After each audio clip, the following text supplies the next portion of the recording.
Assalamualaikum warahmatullahi wabarakatuh.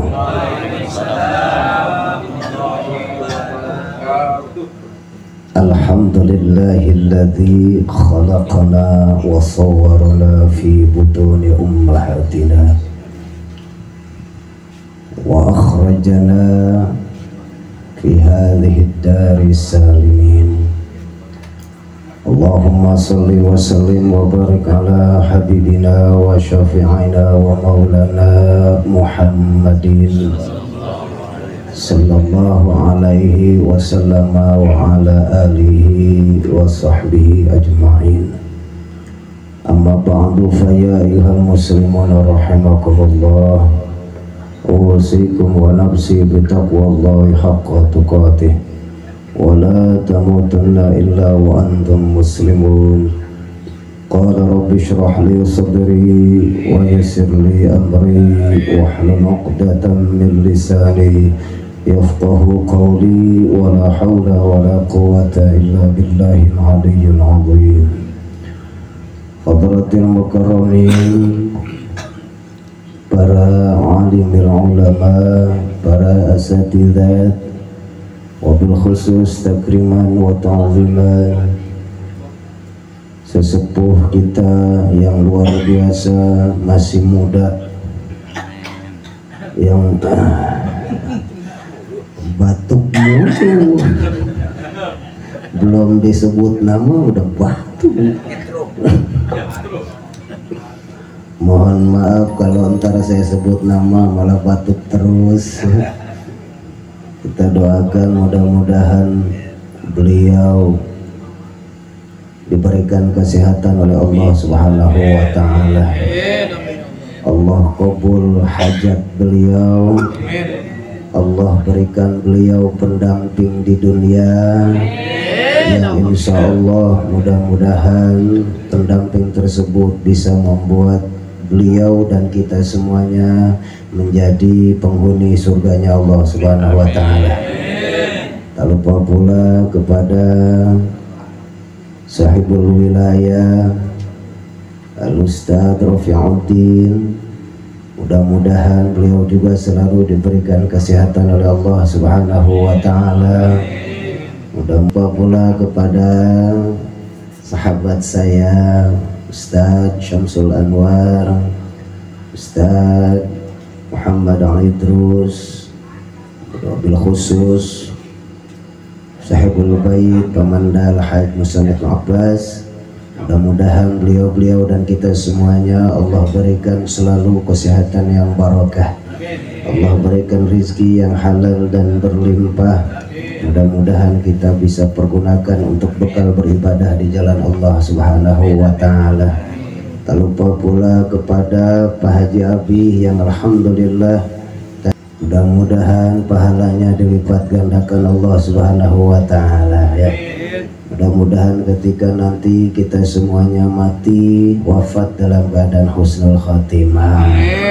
Tak lupa pula kepada sahibul hajah malam hari ini Al-Ustadz Said Khutbi. Itulah, karena memang semuanya cerita hidup kita ini mulai dari dalam rahim ibu kita semuanya memang sudah ditentukan oleh Allah Subhanahu wa ta'ala. Ada cerita indah, ada cerita sedih, ada cerita tertawa, ada cerita juga menangis, dan semuanya itu memang sudah menjadi ketetapan Allah Subhanahu wa ta'ala yang sudah seharusnya sebagai seorang mukmin sejati kita harus bisa menerima itu semuanya. Karena sebagian guru mengatakan keimanan seseorang paling tinggi itu ketika dia iman kepada qada dan qadarnya Allah. Keimanan paling tinggi seseorang itu ketika benar-benar taslim, tafwid, pasrah, sumerah kepada qada dan qadarnya Allah. Ada satu kisah hadirin. Mudah-mudahan kisah ini bisa menjadi penyemangat buat kita dalam rangka makin memperkuat keimanan kita kepada Allah, khususnya dalam menerima qada dan qadarnya.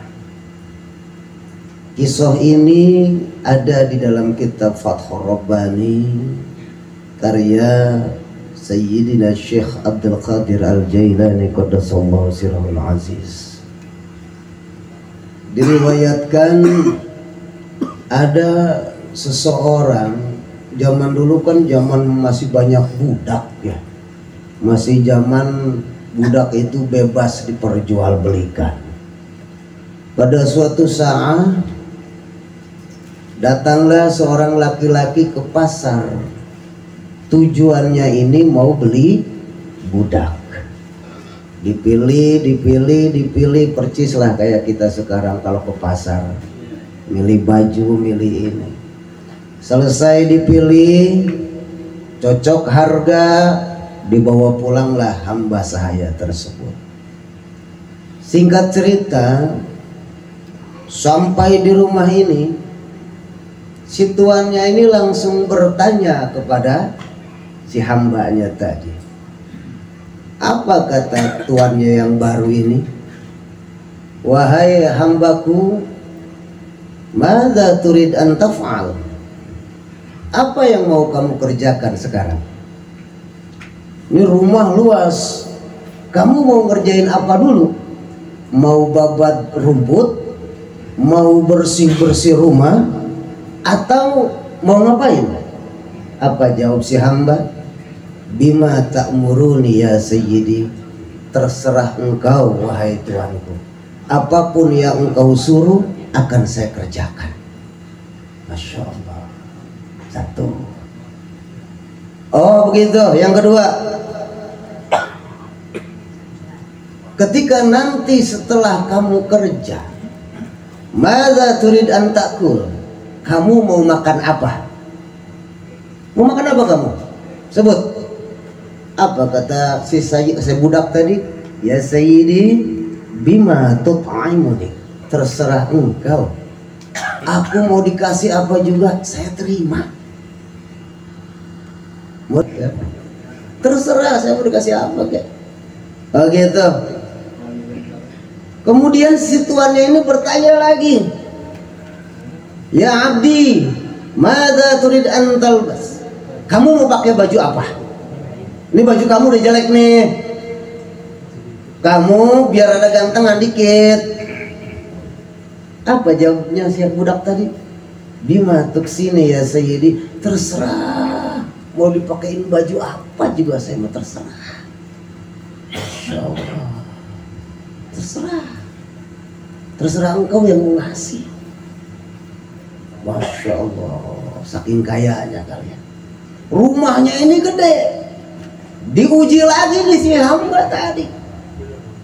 Ya abdi, aina turid antaskun? Pilih kamu mau tidur di mana? Pilih kamar yang mana? Pilih mau di bawah apa mau di atas? Apa jawab dia tadi? Ya sayyidi, aina tuskinuni? Terserah engkau. Saya mau tidur di mana kek? Mau ditempatin di mana kek? Bagaimana kek? Terserah. Masya Allah. Ditanya sama si tuannya, kamu kenapa ngejawabnya terserah mulu? Ditanya mau kerja apa? Terserah saya. Ditanya mau makan apa? Terserah saya.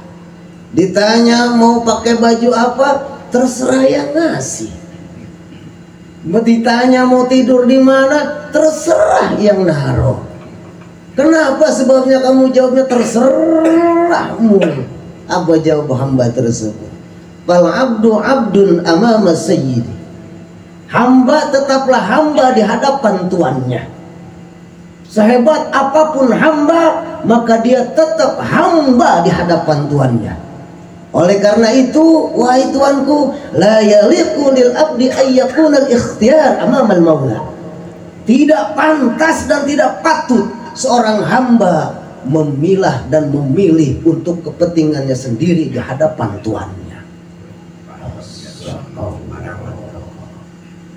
Mendengar seperti itu, si tuannya ini dalam cerita itu langsung pingsan.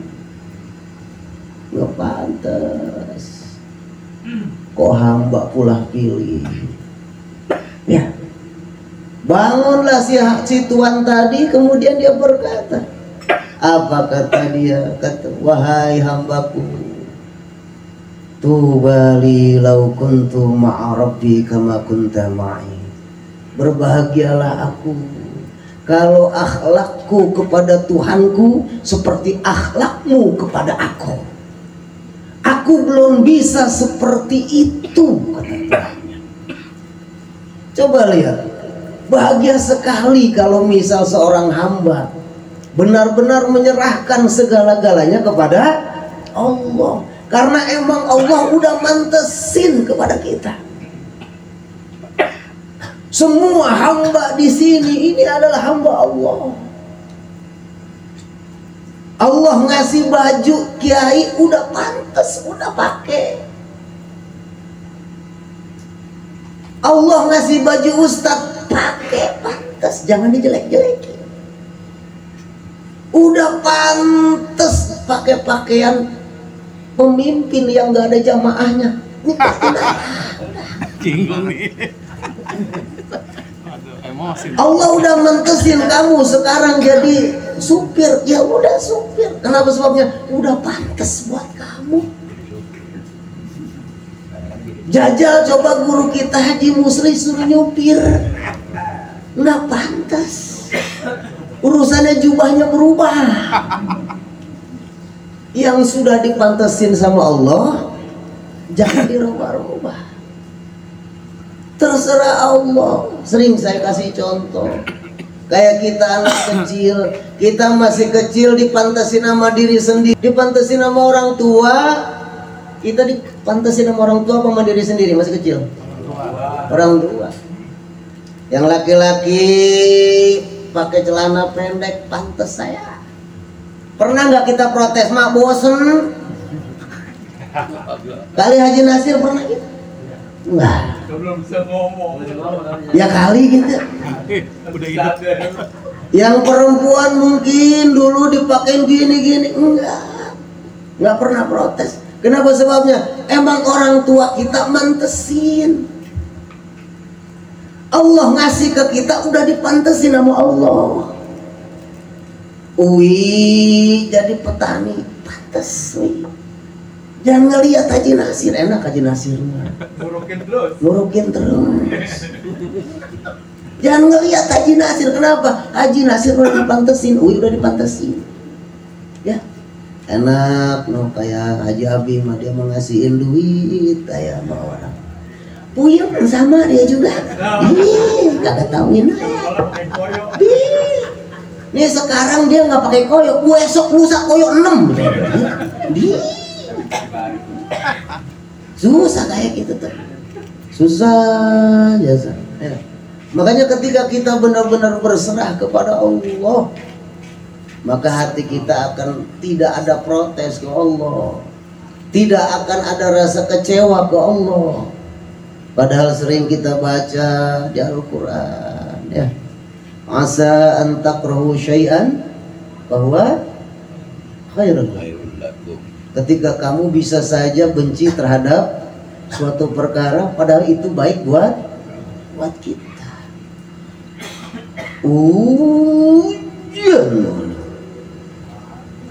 Padahal itu baik buat kita. Kita sampai ngomong hujan mulu, jemuran kayak. Di lain pihak uwi seneng. Nggak boleh kagak kan? Urut nggak jadi. Urut nggak jadi itu. Oh banjir. Ada kebaikan ada. Diperlambat. Ya wi ya. Ya terserah itu udah. Mau dia mau diurut terserah udah. Yang penting ketika sekarang kita benar-benar bertawakal kepada Allah, itu yang susah. Susah. Punya bini nya jelek, Ya cerewet, ngomel mulu. Allah udah mantesin. Udah dipantesin. Kenapa sebabnya? Lu sabar. Lakinya kuat. Kuat diomelin. Apa emang kupingnya budak kali gitu kan? Gak tahu juga dah. Gitu dah. Ih beneran sih. Contoh lagi contoh. Rata-rata nih, rata-rata bini kiai cerewet. Rata-rata. Curhat nih. Bukan itu curhat ini. Biar pada tahu aja bagaimana bakalnya jadi kiai. Rata-rata ustad, kiai, bininya ini. Kenapa sebabnya? Karena Allah ngasih uji. Kelihatannya aja pada adem-adem, padahal kupingnya panas. Jadi kelihatannya aja Ustaz saya tegar, padahal bininya ngomong aja Bang Ji. Ada listrik. Mana mau lahiran ini belum ada kayak gitu. Aduh. Mana ini ntar udah ahli daya banyak jasa katanya. Akhirnya kan pikiran lari ke gigi, sakit gigi.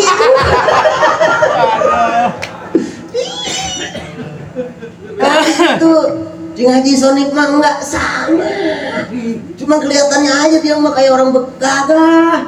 Di pangkat 6, 7, 8 ya kan. Tetep di rumah mah. Enggak. Sama ya udah. Itu udah dipantesi. Makanya Haji Nasiro bininya sabar. Karena bukan kiai, bukan ustad. Kenapa sebabnya? Asal mau sholawatan diajarin dulu sama bini kan gitu. Atuh iya. Bener gak kira-kira? Dijajal coba Haji Nasir ustad. Baru pangkat derajat turun Ji.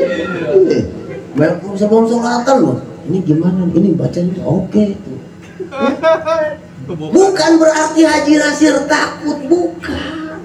Menghormati. Menghormati sama yang tua. Tapi harus diingat Haji Nasir dan semuanya. Ya, ini ada satu hadis riwayat riwayat Imam Ahmad. Ini riwayat ini saya sampai sekarang nih ketawa aja sih, sampai ketawa dan bingung gitu. Kira-kira nih tafsirnya begitu apa bukan? Hadisnya begini, ya. Hadisnya seperti ini. Halakatir rijal hina atau atin nisa. Rusaknya, hancurnya laki-laki itu ketika dia taat kepada perempuan. Ilok lagi. Makanya saya nanya tuh. Ini hadis riwayat Ahmad dari Abi Bakrah. Ini serius. Halakatir rijal hina atau atin nisa. Ketika laki-laki nurut sama bini. Sehebat-hebatnya laki-laki kalau udah taat tunduk sama perempuan kacau. Ada filmnya jangan kayak gitu. Contohnya dia.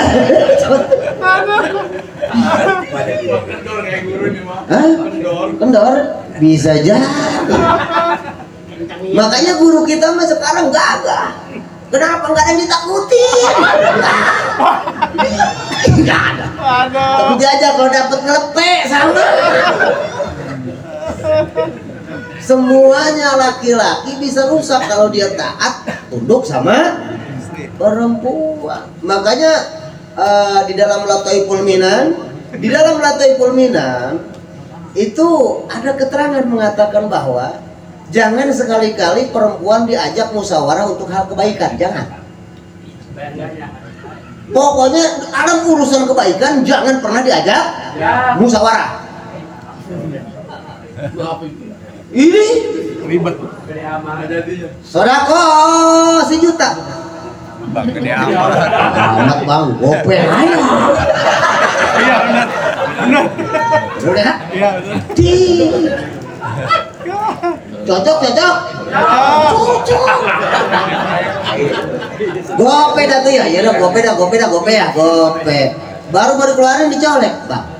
Anak belum bayaran tahu. Turun dah tuh berapa? 300. Habis Bang, besok uduk belum. Beras habis, ujung-ujung gaji soalnya goceng mampir dulu ke warung, gua belum beli rokok sebatang 2.000. Pada lihat lecek pisan lagi. 1 juta jadi 2.000. Ketika laki-laki taat dan tunduk kepada perempuan, dan jangan pernah diajak musyawarah. Ayo, buktiin lagi, buktiin. Kita punya masalah, laki-laki punya masalah. Pasti kita itu melawannya dengan apa? Diam, betul tidak? Semua laki-laki kalau ada masalah pasti diam, pasti itu loh. Ya. Kemudian kelihatan sama bini, ditanya kenapa bini, Bang kenapa? Kita diam kan? Enggak. Emang salah kita apa Bang? Didiamin berantem. Coba dah. Emang salah kita apa didiamin ayah? Gue bukan punya masalah sama lu. Nih gue lagi banyak pikiran. Ngomong aja Bang udah gak kedemen sama kita sama ada. Bacakan dia. Ayo dah. Kita cerita dah tuh ya. Cerita. Nih jadi begini. Di pabrik gini. Kira-kira solusinya apa? Atau Bang terserah Bang Haya. Coba dah nih yang punya bini. Asal Haji Nasir aja nih ya. Jujur Haji Nasir. Mau makan apa? Ntar Bang kita makan ini ya. Keluarkan tuh ya. Pas udah datang di tempat ditanya ngomongnya apa? Terserah Abang. Bener nggak? Mau makan apa Bang? Terserah.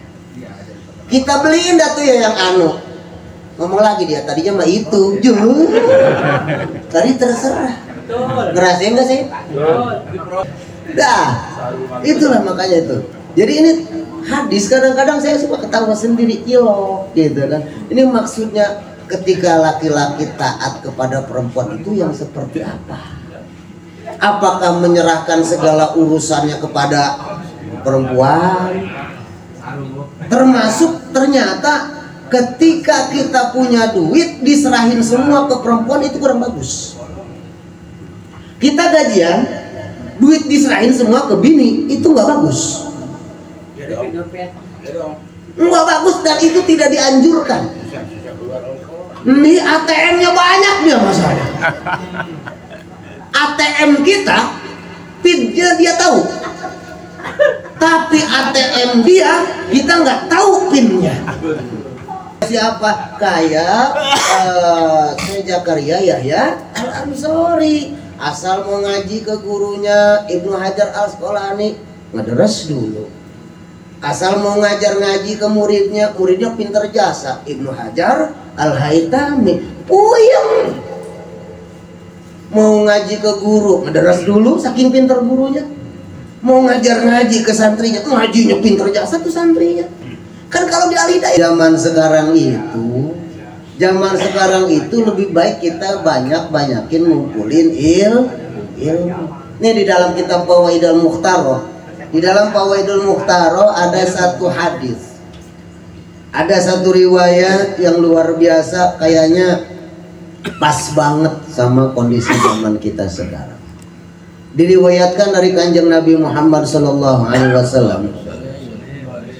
Rasul dawuh kepada para sahabatnya, "Innakum asbahtum fi zamanin katsirun fuqaha'uhu wa qalilun khutaba'uhu." Wahai para sahabat, kalian itu sekarang berada di satu zaman di mana orang yang mengerti hukum banyak, yang ceramah sedikit. Qalilun sa'iluhu wa katsirun mu'tuh. Yang mintanya sedikit, yang ngasihnya banyak. Tuh zaman sahabat. Kalian itu sekarang berada di zaman yang fuqahanya banyak, khutbahnya sedikit. tukang ceramahnya sedikit, tapi ahli fikihnya banyak. Yang minta-mintanya sedikit, yang ngasihnya banyak. Maka kata Kanjeng Nabi, al-amal fi khairun minal ilm. Beramal lebih bagus daripada menambah ilmu. Kenapa? Udah banyak, udah pada ngerti. Itu zaman Kanjeng Nabi. Lebih baik beramal. Tapi kata Kanjeng Nabi diteruskan, wasayati 'alan nasi zamanun, dan pasti bakal datang. Sin huruf tanqis tadulu ala zamanil qarib. Wa idza qala ar-rasul fatadulu ala tahqiq. Kalau misal sin ada di fi'il mudhari dan yang mengatakannya adalah Allah dan Rasul, pasti itu akan terjadinya. Tadulu ala tahqiq. Katakan yang Rasul, sayati zamanun 'alan nas, akan datang satu zaman pada manusia, qalilun fuqaha'uhu, ahli fikihnya, ulamanya, orang alimnya dikit, wa katsirun khutaba'uhu, tapi yang ceramah waduh, artis saya ceramah, pelawak aja ceramah. Kiai habis job dong kalau dia turun.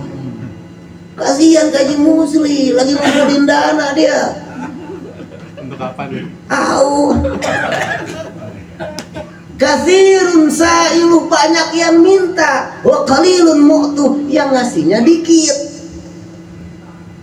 Maka kata Kanjeng Nabi, al-ilmu fi khairun minal amal. Memperbanyak ilmu di zaman itu lebih baik daripada beramal. Jadi kita lebih baik ngaji, udah kumpul ngaji ya.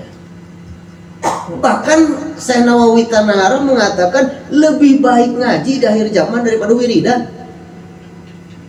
Bukan kata saya loh, kata Syekh Nawawi. Lebih baik ngaji daripada memperbanyak wiridan. Kenapa sebabnya? Nggak ada judulnya orang ngaji edan, nggak ada. Sepuyang-puyangnya orang ngaji, ada nggak yang edan? Nggak ada. Tapi wiridan ada nggak yang goblok? Banyak. Ngaji 16 pan itu udah banyak jasa hafalan. Nggak ada yang pulang-pulang tengleng, nggak ada. Kali gitu saya pulang dari Lirboya 10 tahun dan terus ada ngelamun dikit, kola nggak ada. Nggak ada.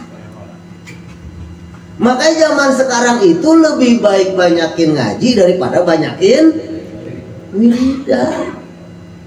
Tapi kenapa terbalik sekarang? Wiridannya banyak, ngajinya kagak. Bahkan bagian wirid demen aja saya. Dalilnya apa coba? Ala bizikrillahi taqwa'inul qulub, taqwa'inul taqwa, insyaallah kita. Ingatlah dengan zikir hati menjadi apa? Hai. Lihat, ala bizikrillahi. Siapa yang mudhof ilaihnya? Apa cukup dengan zikrullah? Cukup? Enggak, lihat mudhof ilaihnya siapa? Kira kudu dikaji ini nahunya. Ampun jasa. Guru jelasin janganlah kata pulang ngaji. Ya udah. Yang penting tuh pikirin ala bizikrillahi. Mudhof ilaihnya siapa? Anda menyandarkan wiridan itu untuk Anda atau untuk Allah? Kalau Anda menyandarkan wiridan untuk Allah, pasti tenang. Tapi kalau Anda menyandarkan wiridan untuk kepentingan pribadi, jauh panggang daripada api, hati jadi tenang. Yang ada puyang. Lihat, ala bizikrillahi, mudhof ilaihnya sopo. Jangan main dalil dengan berzikir hati menjadi tenang, pret. Ada.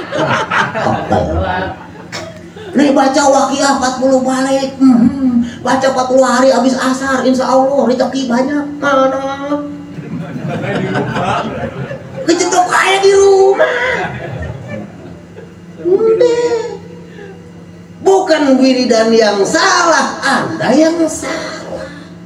Makom Anda bukan makom tajridi, makom Anda makom kasbi. Cari.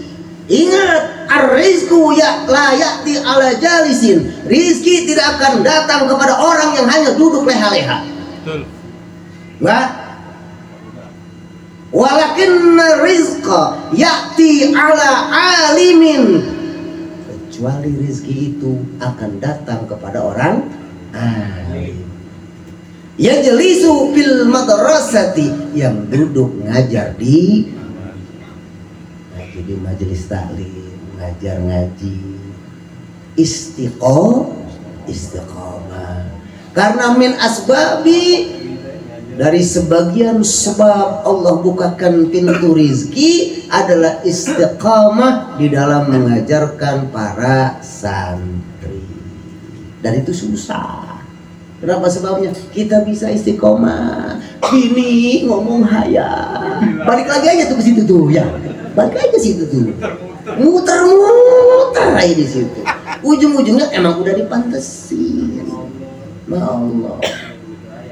Ingat, jangan sekarang kita ngejar-ngejar wiridan, bagian ngaji dilupain. Sekarang banyak orang yang tertipu, ngejar-ngejar yang sunnah, yang wajib dilupain. Bagian wiridan ini pada doyan, bagian ngaji nggak mau. Coba dah pikirin dah baik-baik. Ayo jamaah, sekarang kita jamaah wiridan ini. Ada ngaji ya tuh. Wiridan sama ngaji adain. Jangan wiridan doang. Ngaji enggak. Ngaji juga kudu. Wiridan adain. Makanya kan alhamdulillah tadi wiridan enggak? Wiridan apaan? Baca tahlil. Wiridan bukan? Wiridan sebentar apa banyak? Dikit. Banyak kan ngajinya nih, sewot nih saya nih. Ini saya mau udahan soalnya. Aduh, coba lihat tuh kan, pasti udah ya. Nah itu hadirin ya. Jadi sekali lagi, kalau misal zaman sekarang lebih baik kita banyakin ngaji. Yang kedua, saya mesen malam Rebo.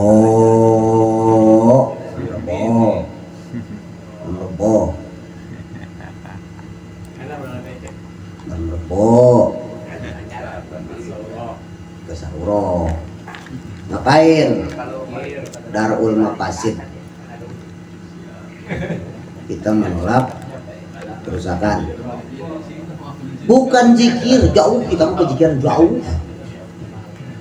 Kita mau ngurak-ngurak orang-orang yang lagi pada pacaran tahun baru, udah begitulah.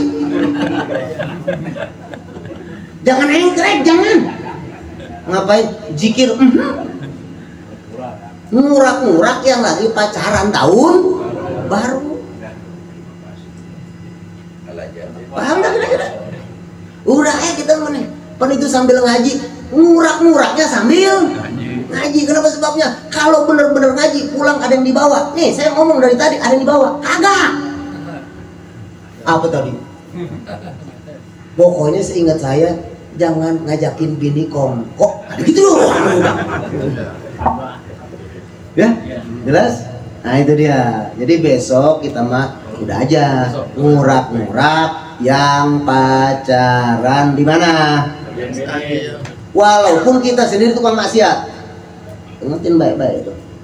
Walaupun kita sendiri masih maksiat kepada Allah, tapi jangan sampai kita berhenti untuk terus amar ma'ruf nahi munkar.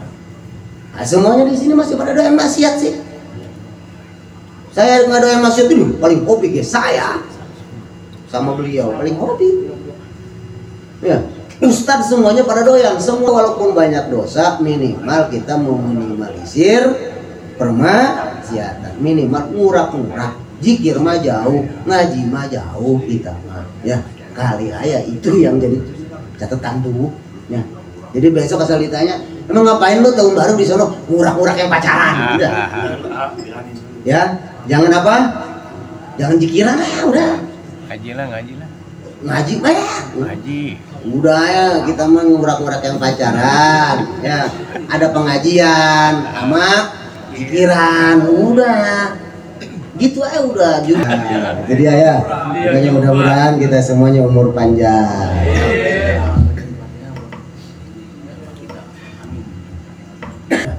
Mungkin itu aja yang bisa saya sampaikan. Mohon maaf kurang lebihnya. Hadanallahu wa iyyakum ajma'in. Assalamualaikum warahmatullahi wabarakatuh. Waalaikumsalam.